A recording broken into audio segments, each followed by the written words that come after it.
Bismillahirrahmanirrahim. Assalamualaikum warahmatullahi wabarakatuh. Perkenalkan, nama saya Audia. Saya dari kelas Gizi A 2022.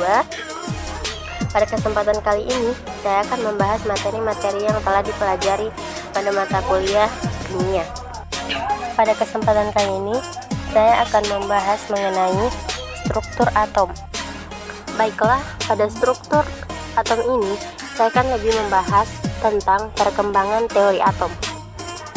Teori atom yang kita pelajari ada 5. Yang pertama dimulai dari Dalton, yang kedua dikembangkan oleh Thomson, yang ketiga dikembangkan oleh Rutherford, yang keempat dikembangkan oleh Bohr, dan yang terakhir kita kenal sekarang yaitu model mekanika kuantum. Nah, baiklah, mari kita bahas satu persatu mengenai teori atom. Teori pertama yaitu teori Dalton. Dalton mengatakan bahwa atom itu berbentuk seperti bola pejal yang tidak bermuatan. Jadi pada saat itu Dalton mengemukakan postulatnya. Yang pertama, materi tersusun atas sejumlah partikel kecil yang tidak dapat dibagi lagi. Partikel itu disebut atom. Yang kedua, atom-atom suatu unsur identik dalam segala hal, baik volume, bentuk maupun masanya, dan berbeda dengan atom-atom penyusun lainnya, unsur lainnya. Maksudnya seperti ini. Atom-atom dari unsur karbon itu semuanya sama, baik volume, bentuk, dan masanya. Nah, atom-atom penyusun karbon ini itu berbeda jika dibandingkan dengan atom-atom penyusun oksigen. Jadi, kalau dalam suatu unsur itu atom-atomnya sama, tapi kalau dengan unsur lain atom-atomnya berbeda. Yang ketiga, dalam reaksi kimia terjadi penggabungan atau pemisahan atom. Jadi sebenarnya ini, kalau kita berbicara tentang reaksi kimia itu, yang terjadi hanya penggabungan atau pemisahan atom. Yang keempat, tentang atom dapat bergabung dengan atom lain untuk membentuk suatu molekul dengan angka perbandingan bulat dan sederhana. Jadi ada atom satu bergabung dengan atom lainnya berbentuk suatu yang kita sebut dengan molekul. Nah, kemudian postulat Dalton ini bertahan sampai dengan beberapa tahun. Jadi cukup lama postulat ini bertahan. Kemudian ternyata teori atom Dalton ini mempunyai kelemahan. Jadi kelemahan teori atom Dalton ini adalah tidak bisa menjelaskan gejala kelistrikan pada suatu benda. Nah, kemudian selanjutnya teori atom Dalton ini disempurnakan lagi oleh Thomson. Nah, menurut Thomson, atom harus mengandung elektron.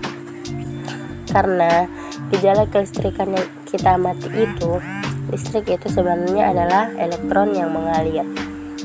Kemudian yang kedua, Thomson mengatakan karena atom bersifat netral, maka dalam atom harus mengandung muatan positif dan muatan negatif dalam jumlah yang sama.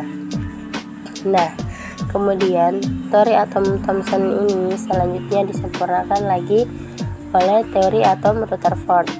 Nah, kemudian teori atom Rutherford ini menyatakan bahwa yang pertama itu atom tersusun atas inti atom yang bermuatan positif dan elektron-elektron yang bermuatan negatif.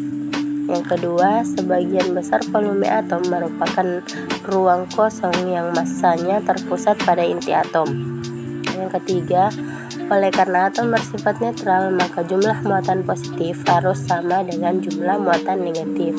Yang keempat, di dalam atom, elektron-elektron bermuatan negatif selalu bergerak mengelilingi inti atom. Nah, itu tadi dari teori Rutherford. Kemudian kelemahan dari teori atom Rutherford adalah tidak bisa menjelaskan mengapa elektron tidak jatuh ke inti. Nah, selanjutnya ini disempurnakan oleh Bohr. Pada teori atom Bohr itu menyebutkan bahwa dalam mengelilingi inti atom, elektron berada pada kulit atau lintasan tertentu. Kulit ini merupakan gerakan stasioner atau menetap dari elektron dalam mengelilingi inti atom dengan jarak tertentu. Kemudian selama elektron berada pada lintasan stasioner tertentu, energi elektron tetap sehingga tidak ada energi yang diemisikan atau diserap. Selanjutnya, elektron dapat beralih dari satu kulit ke kulit lain. Pada peralihan ini, besarnya energi yang terlibat sama dengan persamaannya dapat dihitung. Selanjutnya, lintasan stasioner elektron memiliki momentum sudut. Jadi dia memiliki momentum sudut pada lintasannya tadi. Selanjutnya, model atom mekanika kuantum atau teori atom modern. Model atom ini menganggap bahwa elektron bukan partikel diskrit seperti yang dijelaskan oleh Bohr.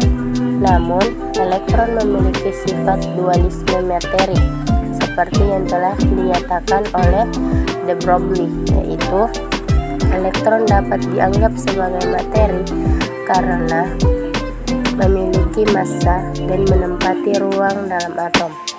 Selain itu, elektron juga dianggap sebagai gelombang, di mana pergerakan elektron dalam lintasannya berbentuk gelombang.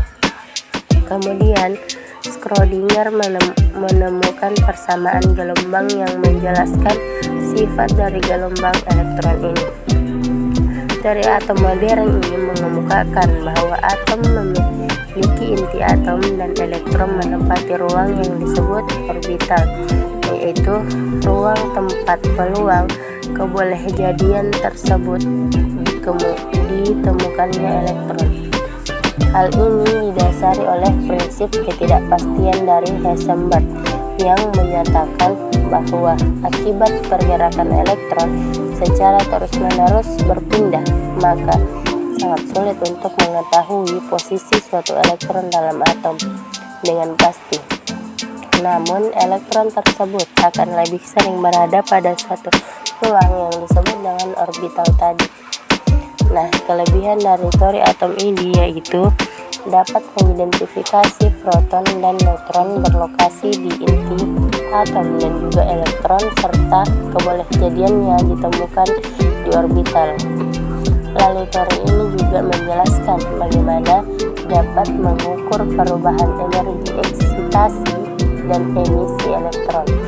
Sementara kelemahan dari teori atom modern yaitu rumusan persamaan gelombang hanya dapat diterapkan secara eksak atau partikel dalam kotak dan atom dengan elektron tunggal, serta model atom ini sulit diterapkan untuk sistem makroskopis dengan kumpulan atom, misalnya pada tumbuhan, hewan, dan manusia. Baiklah, sekian pembahasan saya pada kesempatan kali ini. Lebih dan kurangnya mohon dimaafkan. Wassalamualaikum warahmatullahi wabarakatuh.